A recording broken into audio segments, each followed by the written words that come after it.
Hello guys, आज के हम इस टॉपिक में डिस्कस करेंगे प्रोसेस सिंक्रोनाइजेशन क्या होती है।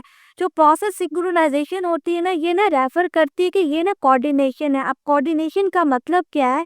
The process of organizing the execution of the processes. मतलब कि यहाँ पे ना प्रोसेसेस के एग्जीक्यूशन को जो है ना वो इस तरीके से ऑर्गेनाइज किया जाता है ताकि जो है ना ये प्रॉपर तरीके से वर्क कर सके और आसानी के साथ जो है ना वो वर्क कर सके। मतलब कि यहाँ पे ना प्रोसेसेस की एग्जीक्यूशन को जो है ना वो मॉनिटर किया जाता है, उनको ऑर्गेनाइज किया जाता है ताकि जो है ना ये इंश्योर किया जा सके कि ये जो है ना प्रॉपर सीक्वेंस में ऑपरेट कर रहे हैं और ये जो है ना एक दूसरे को इंटरफेयर तो नहीं कर रहे।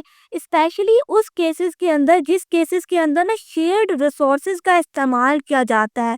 आपको देखो ना, जब शेयर रिसोर्सेज का इस्तेमाल किया जाता है तो वहाँ पे जो है ना वहाँ पे तो प्रोसेसेस को ऑर्गेनाइज करना बहुत ज़्यादा ज़रूरी है ताकि जो है ना ये एक दूसरे को इंटरफेयर ना कर सके और ये भी जो है ना देखा जा सके कि ये जितने भी प्रोसेसेस हैं वो प्रॉपर तरीके से वर्क कर रहे हैं। तो ये होती है प्रोसेस सिंक्रोनाइजेशन। अब आखिर प्रोसेस सिंक्रोनाइजेशन की ज़रूरत ही क्यों पड़ती है? अब जिस तरीके से मल्टी प्रोसेस इन्वायरमेंट होता है, अब वहाँ पे क्या होते हैं, जितने भी प्रोसेसेस होते हैं ना वो ना शेयर्ड डेटा का इस्तेमाल कर रहे होते हैं। जिस तरीके से शेयर्ड रिसोर्सेज हो गए, इसके अंदर मेमोरी शामिल है, फाइल्स शामिल है या डिवाइसेस शामिल हैं। अब होता है, अगर जो है ना इनकी सिंक्रोनाइजेशन नहीं होती ना तो इसकी वजह से क्या होता है, बहुत सारे इश्यूज क्रिएट हो जाते हैं। जिस तरीके से रेस कंडीशन होगी या डेटा इनकंसिस्टेंसी होगी या डेडलॉक्स होंगे, वो अक्कर होते हैं। इसलिए प्रोसेसेस की जो है ना सिंक्रोनाइजेशन बहुत ज़्यादा ज़रूरी होती है ताकि जो है ना यहाँ पे बहुत सारी बैड कंडीशंस जो है ना वो हैपन ना हो। अगर वो होंगी तो उसकी वजह से बहुत ज़्यादा प्रॉब्लम्स होंगी और प्रोसेसेस जो होंगे ना वो एक दूसरे को इंटरफेयर करेंगे और प्रॉपर तरीके से वर्क करेंगे ही नहीं। तो इसलिए सिंक्रोनाइजेशन की जाती है ताकि जो है ना बहुत सारी कंडीशंस को अवॉइड किया जा सके जो बुरी कंडीशंस हैपन हो सकती हैं। अब इसके की कंसेप्ट क्या है? इसका जो सबसे पहला की कंसेप्ट है वो है क्रिटिकल सेक्शन। मतलब कि जो क्रिटिकल सेक्शन है ना वो एक तरीके का ना प्रोग्राम का पार्ट है। कौन सा पार्ट? वहाँ पे जहाँ पे ना शेयर रिसोर्सेज को ना एक्सेस किया जा रहा होता है उसको जो है ना क्रिटिकल सेक्शन कहते हैं, जहाँ पे शेयर रिसोर्सेज को एक्सेस किया जाता है। अब क्या होता है, यहाँ पे ना सिर्फ एक ही प्रोसेस जो होता है ना वो अलाउ होता है कि वो एग्जीक्यूट कर पाए क्रिटिकल सेक्शन के अंदर एट एनी गिवन टाइम। मतलब कि क्या होता है, गिवन टाइम के अंदर जो होता है ना एक ही प्रोसेस को अलाउ होता है कि वो जो है ना एग्जीक्यूट हो पाए क्रिटिकल सेक्शन के अंदर। बहुत ज़्यादा प्रोसेसेस को अलाउ नहीं किया जाता है, सिर्फ एक ही प्रोसेसेस को अलाउ किया जाता है। अब जो इसका सेकंड पॉइंट है वो है रेस कंडीशन। अब जो रेस कंडीशन होती है वो कब अक्कर होती है?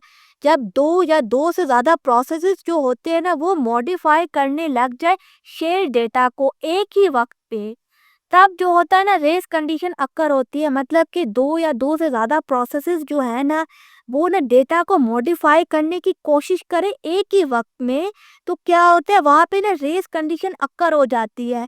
उसकी वजह से क्या होता है, अनप्रिडिक्टेबल आउटकम्स का जो है ना सामना करना पड़ता है। मतलब कि दो या दो से ज़्यादा प्रोसेसेस जो होते हैं ना शेयर डेटा को अगर मॉडिफाई करने लगे तो क्या होगा ना एक ही वक्त में, तो रेस कंडीशन अक्कर होगी। अब जो इसका थर्ड पॉइंट है वो है म्यूचुअल एक्सक्लूजन। मतलब कि म्यूचुअल एक्सक्लूजन का मतलब ये होता है कि यहाँ पे ये इंश्योर किया जाता है कि सिर्फ एक ही प्रोसेस जो है ना वो क्रिटिकल सेक्शन को एक्सेस कर पाए एट अ टाइम। मतलब कि एक ही वक्त में जो है ना एक प्रोसेस जो है ना वो क्रिटिकल सेक्शन को जो है ना एक्सेस कर पाए, मतलब ज़्यादा ना कर पाए, सिर्फ एक ही प्रोसेस जो है ना वो क्रिटिकल सेक्शन को एक ही वक्त में एक्सेस कर पाए, तो ये कहलाता है म्यूचुअल एक्सक्लूजन। अब जिसका फोर्थ पॉइंट है वो है डेडलॉक। मतलब कि जो डेडलॉक होता है ना वो एक ऐसी सिचुएशन होती है जहाँ पे दो या दो से ज़्यादा प्रोसेसेस जो होते हैं ना वो स्टक हो जाते हैं। स्टक का मतलब फंस जाते हैं। अब क्या होता है, एक जो प्रोसेस होता है ना वो ना वेट कर रहा होता है दूसरे प्रोसेस का कि वो जो है ना रिसोर्सेज को रिलीज करे। अब इसकी वजह से क्या होता है वहाँ पे ना, मतलब कि जो है ना प्रोसेसेस जो होते हैं ना वो प्रोसीड ही नहीं कर पा रहे होते हैं, स्टक हो जाते हैं। क्योंकि एक प्रोसेस जो होगा वो ना वेट कर रहा होगा दूसरे प्रोसेस का ताकि जो है ना वो ना रिसोर्सेज को रिलीज करे। तो क्या होता है वहाँ पे ना डेडलॉक क्रिएट हो जाता है। क्या होता है वहाँ पे ना, इसका मतलब ये है कि प्रोसेसेस जो है ना वो फंस गए हैं। मतलब कि प्रोसीड ही नहीं हो रहे आगे, क्योंकि जो है ना हर प्रोसेस जो है ना वो वेट कर रहा है कि दूसरा प्रोसेस जो है ना वो रिसोर्सेज को रिलीज करे। अब वो तब तक वेट करता रहेगा जब तक जो है ना दूसरा प्रोसेस जो है ना वो रिसोर्सेज को रिलीज नहीं कर देता, तो डेडलॉक क्रिएट हो जाता है। अब सिंक्रोनाइजेशन मैकेनिज्म क्या है, जो इसका सबसे पहला पॉइंट है वो है लॉक्स। इसको ना आप म्यूटेक्स भी कह सकते हो।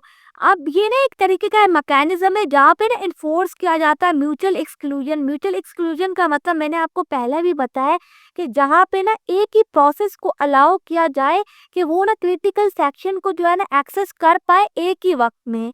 मतलब कि म्यूचुअल एक्सक्लूजन क्या होता है, ये एक तरीके का ना मैकेनिज्म है जहाँ पे ना एक ही प्रोसेस को अलाउ किया जाता है कि वो क्रिटिकल सेक्शन को एक्सेस कर पाए एट अ गिवन टाइम। मतलब कि एक ही वक्त में सिर्फ एक ही प्रोसेस जो होगा ना वो क्रिटिकल सेक्शन को एक्सेस कर पाएगा, तो ये कहलाता है लॉक्स, जिसको आप म्यूटिक्स भी कह सकते हो। अब जो इसका सेकंड पॉइंट है वो है सेमाफोर्स। मतलब जो सेमाफोर्स होते हैं ना, ये एक तरीके के सिग्नलिंग मैकेनिज्म है जो कि ना इस्तेमाल किए जाते हैं ताकि जो है ना शेयर रिसोर्सेज के एक्सेस को मैनेज किया जा सके। मतलब आप खुद देखो ना किस तरीके से पता लगेगा कि अभी जो है ना किस प्रोसेस ने जो है ना शेयर रिसोर्सेज को रिलीज किया है या किसके पास जो है ना शेयर रिसोर्स मौजूद है। तो इसके लिए क्या किया जाता है, इसके लिए ना सेमाफोर्स का इस्तेमाल किया जाता है ताकि जो है ना सिग्नल दिया जा सके कि कौन सा जो है ना प्रोसेस जो है ना उसके पास रिसोर्स मौजूद है, किसने रिलीज किया। तो ये बेसिकली सेमाफोर कहलाता है। अब जो इसका थर्ड पॉइंट है वो है मॉनिटर्स। मॉनिटर्स जो होते हैं ना वो हाई लेवल सिंक्रोनाइजेशन कंस्ट्रक्ट होते हैं जो कि अलाउ करती हैं सेफ और efficient management of share resources. मतलब कि शेयर रिसोर्सेज की एफिशिएंट मैनेजमेंट को भी जो है ना देख रही होंगी और जो है ना देख रही होंगी कि सेफली जो है ना रिसोर्सेज मैनेज हो रहे हैं। तो ये देखा जाता है मॉनिटर्स के अंदर। ये मॉनिटर पर्पस के लिए इस्तेमाल किया जाता है ताकि जो है ना शेयर रिसोर्सेज को मॉनिटर किया जा सके कि सेफली जो है ना एक्सेस हो पा रहे हैं और जो है ना ये एफिशिएंटली भी मैनेज हो पा रहे हैं। तो ये कहलाता है मॉनिटर्स। अब अगर इसकी समरी की बात कर ले तो प्रोसेस सिंक्रोनाइजेशन क्यों इस्तेमाल की जाती है। जो प्रोसेस सिंक्रोनाइजेशन होती है ना वो ये इंश्योर करती है कि जितने भी जो प्रोसेसेस है ना वो एफिशिएंटली वर्क कर पा रहे हैं और सेफली भी कर पा रहे हैं इन अ मल्टी प्रोसेसिंग इन्वायरमेंट। मतलब कि जो इन्वायरमेंट मल्टी प्रोसेसिंग है ना, मल्टी प्रोसेसिंग का मतलब क्या होता है, जहाँ पे ना रिसोर्सेज शेयर हो रहे हैं। तो यहाँ पे ये देखा जाता है कि ये ना तमाम प्रोसेसेस जो है ना वो एफिशिएंटली काम कर रहे हैं और सेफली काम कर रहे हैं। तो इसलिए प्रोसेस सिंक्रोनाइजेशन का इस्तेमाल किया जाता है ताकि ये इंश्योर किया जा सके कि जितने भी प्रोसेसेस जो है ना वो एफिशिएंटली काम कर रहे हैं और सेफली भी। तो ये था कुछ प्रोसेस सिंक्रोनाइजेशन के बारे में। मैंने आपके साथ जो है ना इसके की पॉइंट्स भी डिस्कस किए। उम्मीद है कि आपको ये लेक्चर पसंद आया होगा। Thank you.